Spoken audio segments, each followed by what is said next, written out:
Okay, thank you for joining us for this week's previews and predictions. We have a big Thursday night shaping up in the Valley.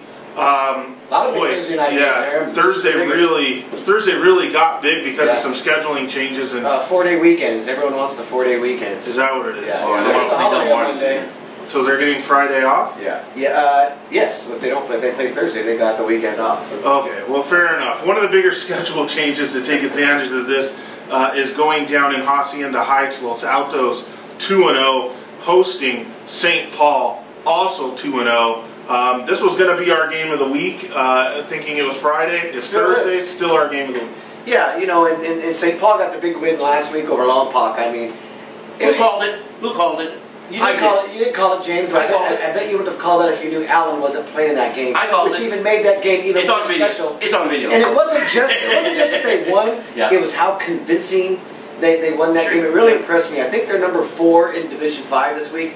And they're taking on Los Altos, who isn't ranked, but they did have that big season opening win over Covina. Everyone expected them to beat Wilson like they did last week, and they handled them. And I think, Aram, you know, for Los Altos, this is a big game to find out where they are as a program. Can they compete in Division 5? Where are they going to figure in the Hacienda League race when you got Diamond Ranch playing well, South Hills playing well, Charter Oak is still kind of a wait and see. I think it's a bigger game for Los Altos than it is St. Paul at this point. I don't know about that, you know, because St. Paul, after that Lompoc win, if you look at the 4 wins the teams have combined for, the best one of the group is St. Paul beating Lompoc. And with that comes the return. It's kind of like the Notre Dame effect. Notre Dame wins a couple games and all of a sudden it's wake up the echoes and they're back and this and that. That's what happens at an Almont. That's what happens at a St. Paul. When St. Paul wins a couple of games, you start thinking of the glory years and they're maybe not back to that, but they're coming around again. That Lompoc win sets them up. I think you had them up to number 2 this week. Overall, you don't want to, you don't want to blow that. You know, the minute you get ranked number 2 and have everyone starting to feel good about you again, you know, you don't want to go to a semi-local team here and play Los Altos and lose. So I think pressure is on, and this is bigger for St. Paul than it is for Los Altos. Yeah, and I've taken some heat, James, for moving Los Altos all the way up to number 3 and kind of setting up a 2 versus 3 in the SGVN rankings. But I think, you know, early in the season we had them as one of our top 10 teams. They've done nothing to sort of discredit that.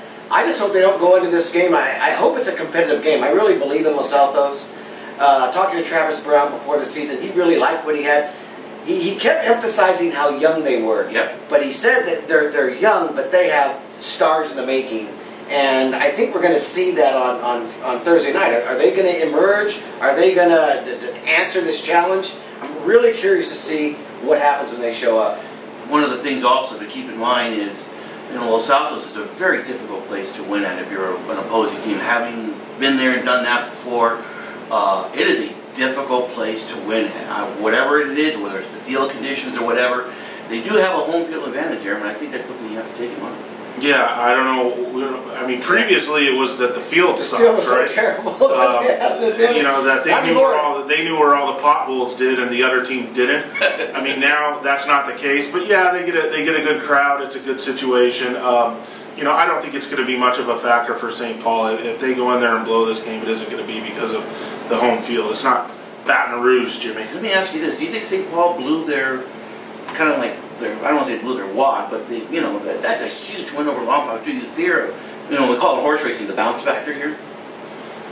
That's a great question. No, I really don't.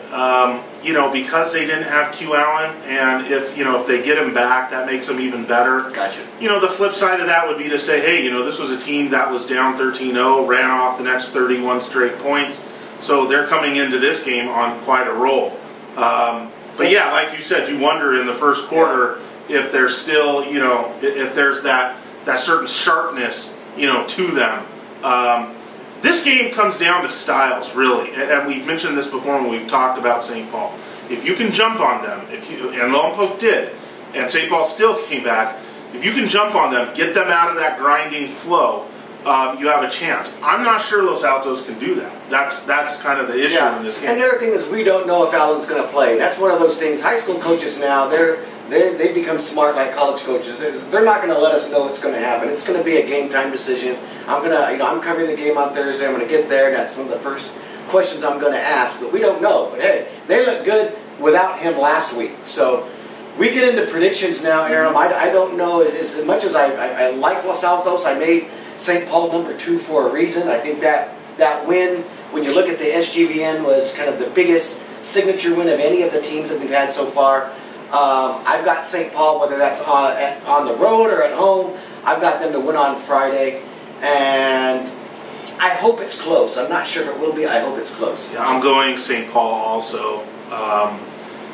Just on the notion that, like I said earlier, the better win of the 4 wins from these teams is, or the best win is Lompoc. The Covina win by Los Altos is nice, but I just think St. Paul will get their preferred pace and prevail. I do too, especially since St. Paul forced 7 turnovers Friday against Lompoc. I mean, can I change my pick now? Yeah, I didn't even realize. Now that I know that. Now I yeah. Okay, well, no, that's just. There's more that's not going to just dominance. That's not going to happen again. I don't think so. But I mean, they're playing. Banking on 7 turnovers a game. Yeah, I don't think so. To win 10 straight. But they're playing, but they're playing good defense, and I just think that defense kind of carries the show. I have no idea. It just happens. Yeah. See that? Right, well, and that means that St. Paul has no chance on Friday, right? Right. Well, they have no chance. It sounds like Lompoc may have gifted that game to them.